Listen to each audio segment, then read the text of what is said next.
অল্প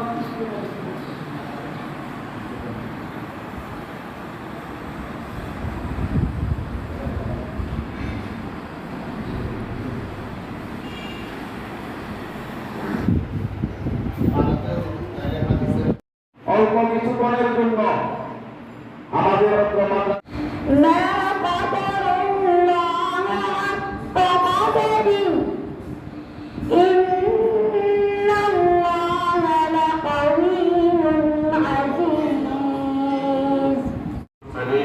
وعلى آله وأصحابه أجمعين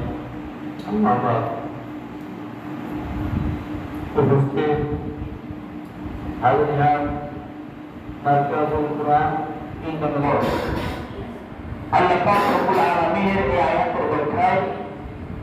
পরমেশ্বর বলতেছেন যে আল্লাহ বলেছেন তাদের মর্যাদা বৃদ্ধি করে দেব। এখন এই বৃদ্ধির সীমানা কতটুকু, তার স্তর, তার কোরআনের ইলম, তার নবীর হাদিসের ইলম যারা অর্জন করবে আল্লাহ পাক তাদের দিনী পরিবেশ নাই। আমার মায়েরা গার্ডিয়ানরা যারা আসছেন মনে কষ্ট নেবেন না, আপনি বাচ্চাকে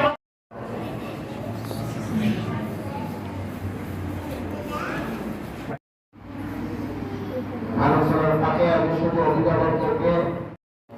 ربنا ظلمنا انفسنا وان لم تغفر لنا وترحمنا لنكونن من الخاسرين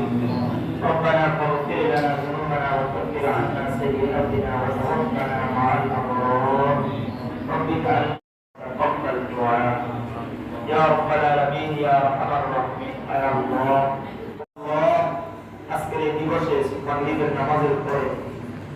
সত্য প্রতিষ্ঠিত তোমার বান্দাদের মেহনত করা প্রতিষ্ঠান